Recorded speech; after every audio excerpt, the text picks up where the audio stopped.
Mobile येईल का ते?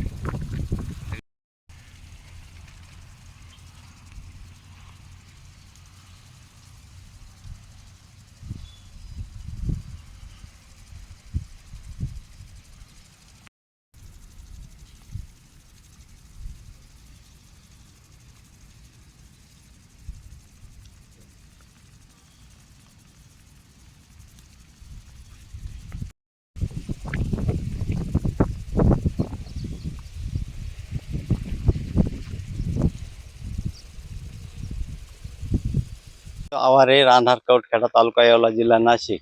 गेल्या 10 ते 15 दिवसापासून पावसाने ओढ दिल्यामुळे आमचे पिकं पाहणीने व्याकुळ झाले अशी परिस्थिती आज या ठिकाणी आहे.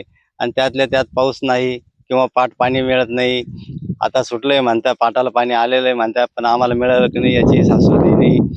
आणि खूप अपेक्षेमध्ये आहे पीक.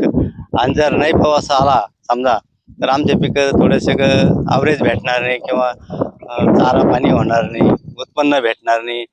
थोडे थोडे पाणी आहे, तास तास अर्धा तास मोटर चालते विहिरीवर, त्याच्यात आम्ही रोपं टाकले, रोपं ते व्यवस्थित नाही आहे. पाणी नसल्यामुळे पोटभर पाणी भेटत नाही. आणि उन्हाळ्याचे रोपं टाकायला क्लायमेट व्यवस्थित साथ देत नाही. त्यामुळं आम्ही आता एक एक दीड महिन्यानंतर आहे ना रोप टाकावं लागावं लागणार आम्हाला.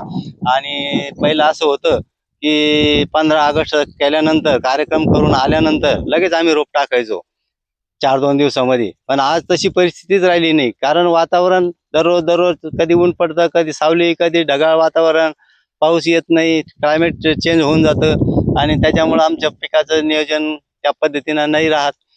त्याच्यासाठी आम्हाला पाण्याची किंवा पावसाची खूप गरज आहे. पाऊस आलाच पाहिजे किंवा पाणी थोडंफार भेटलंच पाहिजे, तरच आमचं काहीतरी आम्हाला जीवदान भेटेल बुवा, अशी अपेक्षा आहे.